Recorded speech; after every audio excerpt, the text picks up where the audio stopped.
What's going on, everybody, and welcome to another Angle of Pursuit podcast, your fantasy football, sports betting, and NASCAR home here at fakepigskin.com. I am your host, Kyle Robert. You follow me on Twitter at NotoriousKRO. With me once again, it's Brian Twining. What's up, Brian? What's going on, Kyle? I am so ready to get back to this next race here, as this last week's race wound up being fantastic for me, as two guys I talked about in Eric Jones and the long shot Ryan Preece finished inside the top 10. So yeah, it was a great race, tons of cautions, and yeah, it was extremely exciting all the way up to the end there. Yeah, even at the end when there was wrecks behind the leaders and they were still like, all right, we'll just finish the race. Fuck it, we're going to figure it out. Yeah. It was a wild race, lots of cautions, lots of cars going everywhere. Before we move on to this week, I do want to give a shout out to OG, who nailed another winner. This guy's been on fire this season, incredibly hot, nailing some winners, some matchups, some top fives, whatever. He's been hitting us in the comments. If you want to do the same and get a shout out, drop your favorite option for this week's race. But Denny Hamlin ended up taking the crown home. Looks really good. He's already been, him and Kurt Busch are on to the round of 8. There's a few other cars that are kind of flirting with that, the kind of basically the last 6 spots, and we're rapidly approaching. We got this week in Charlotte, and then we go to the round of 8 with Kansas, Texas, and Martinsville, and then we go to Phoenix for the top 4. And we'll have the playoffs over, and we'll have a champion crowned, and we'll have a couple months off, and then we'll be back at it starting in February. It's crazy, the turnaround time. It's here and it's gone and then it's back, and we're ready to go. So, but as I mentioned, we're talking the Bank of America Roval 400. We're going road course in Charlotte. We got a couple races at this track in the books. This will be the third race since 2017 at this track. Brian, let's start like we always do. Let's get inside that top 10 and figure out who we like. And I'll start. And I know this is very anti what we do. And I still don't love it. And I don't know that I'll actually put money down, but Chase Elliott, even at 3-1, is intriguing to me. As I mentioned, we've only run this race a couple times. But he is one of the 2 winners at this track. Tends to run well on road courses in general.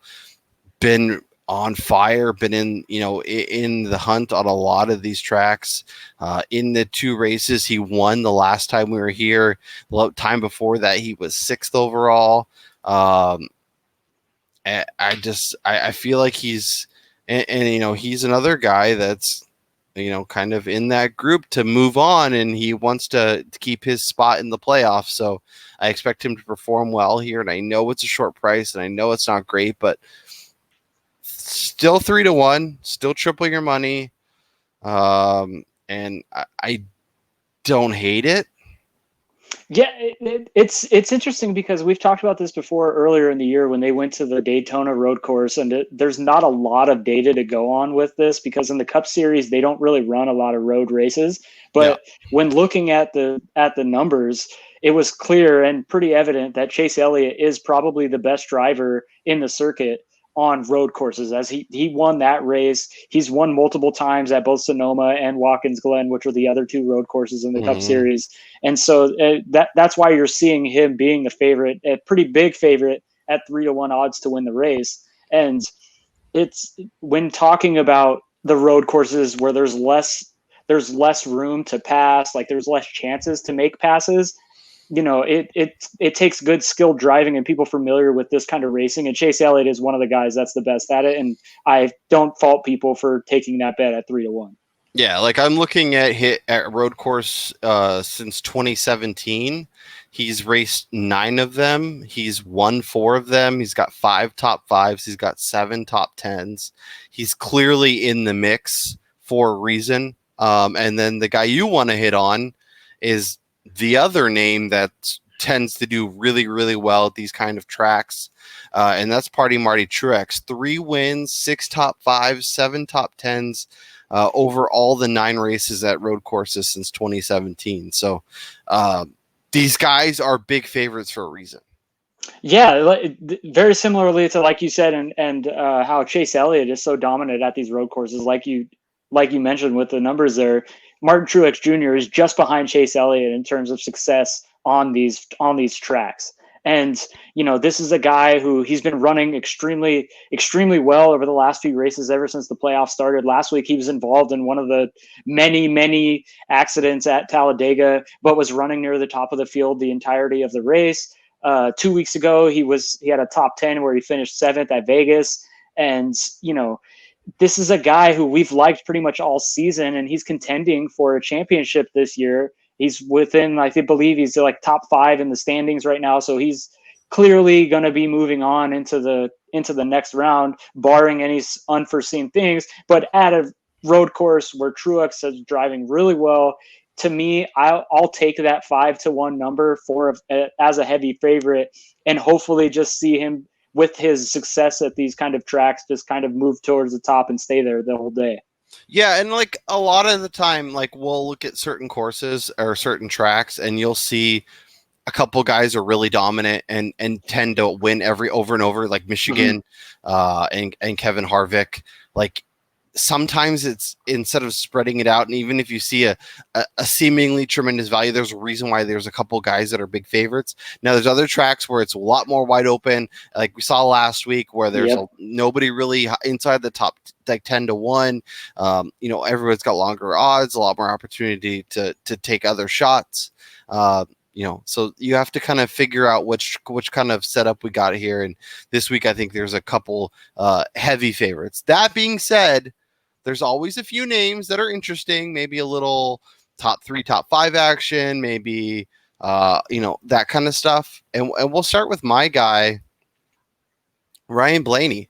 As I mentioned, one of the 2 winners at this track, a guy that has finished 8th and 1st in his 2 races here.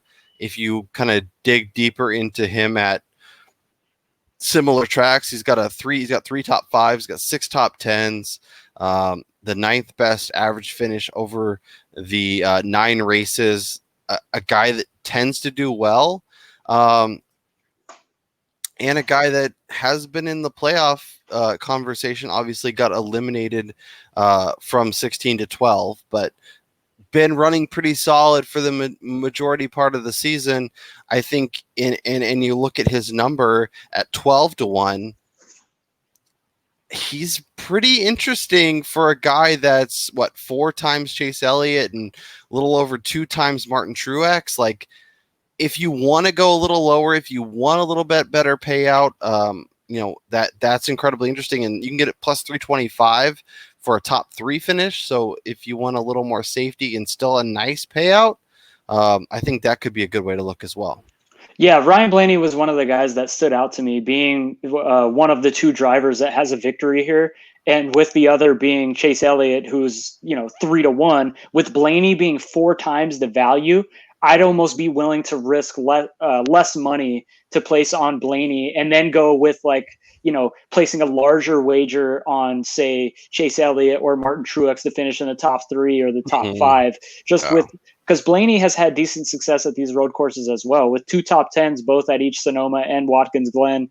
It's not like he's, been racing for the victories at those tracks, but having decent success there and having a victory already at this course, showing that he's, capable of winning here at such a good number, is something that I'm looking at as, a potential win for a guy that has a 12-1 odds. Yeah, I mean, if you eliminate the Daytona road course, which is the first time ever running that track, he did poorly, had an accident, I think.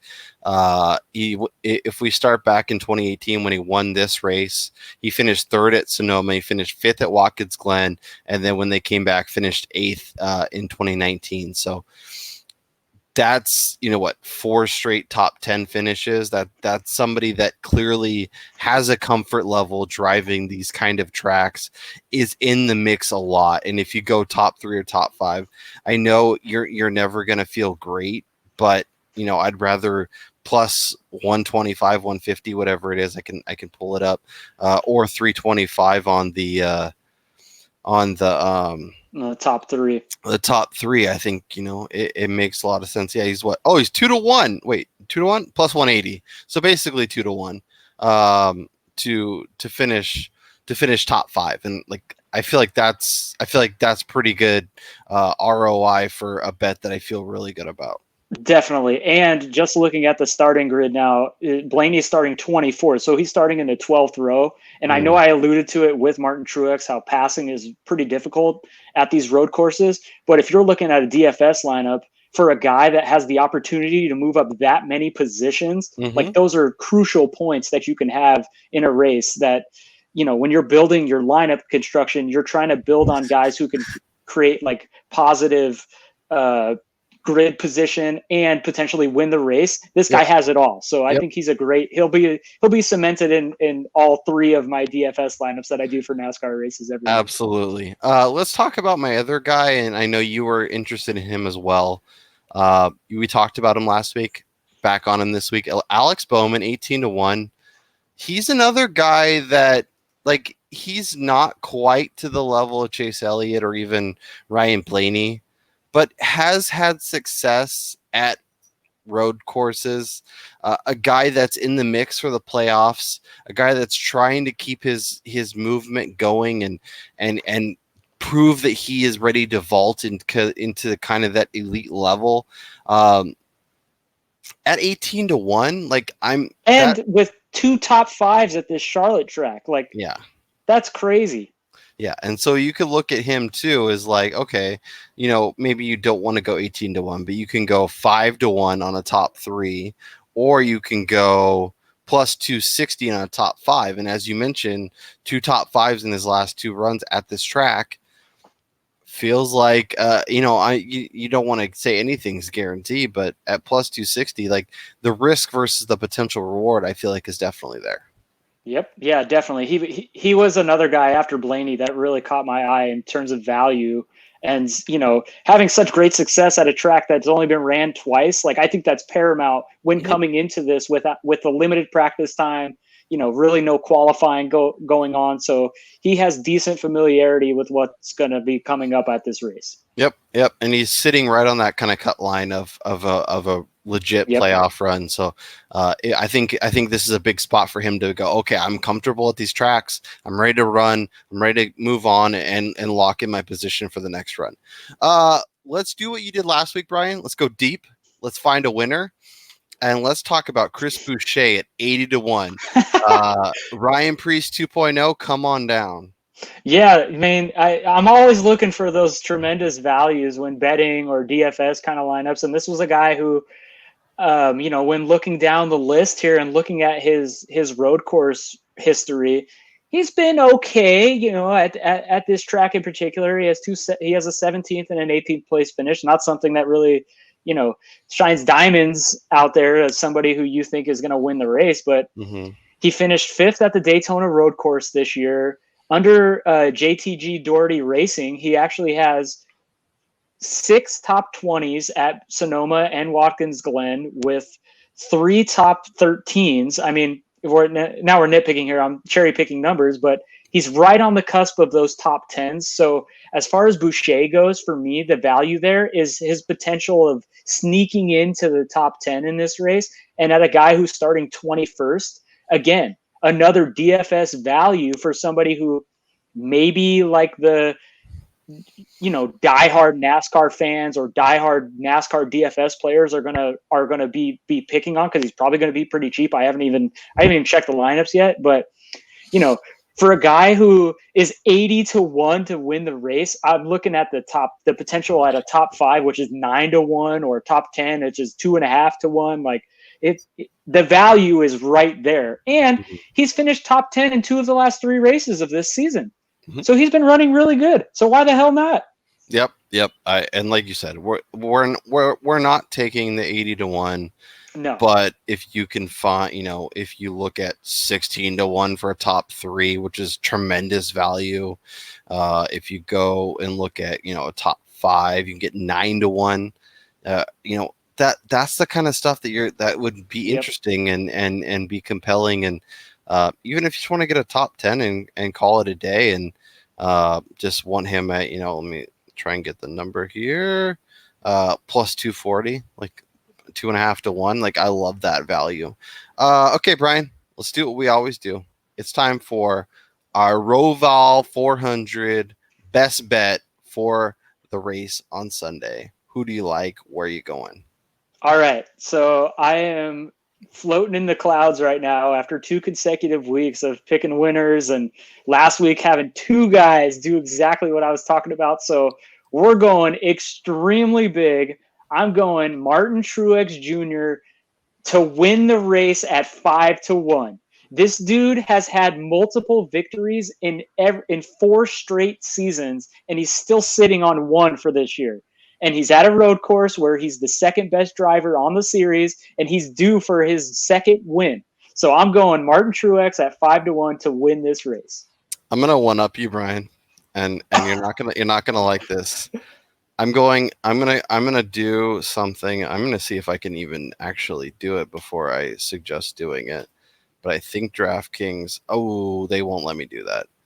Ryan Blaney a top 3 is my favorite. If you can find a place that will let you parlay Martin Truex to win and Ryan Blaney to top 3, I like that.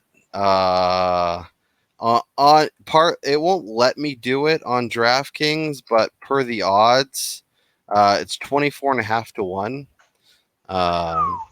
So yeah, that's pretty. It's pretty nice odds. If we do a little math here, I got a little 24 times. So even if you just do say $12, that would win you almost $300. So something to think about if you can find a place to do it. DraftKings Sportsbook is clearly not that place, but if you find a place that lets you do that. Otherwise, I like your Truex outright. I like Ryan Blaney for a top 3, and you can bet him individually and see how you cash. But Brian, this was a lot of fun. Good to catch up. Good to talk some NASCAR. Well, I'm excited to catch up on the race on Sunday, and then we will be back here next week to recap it and talk about the next round of the NASCAR playoffs, starting with Kansas, right?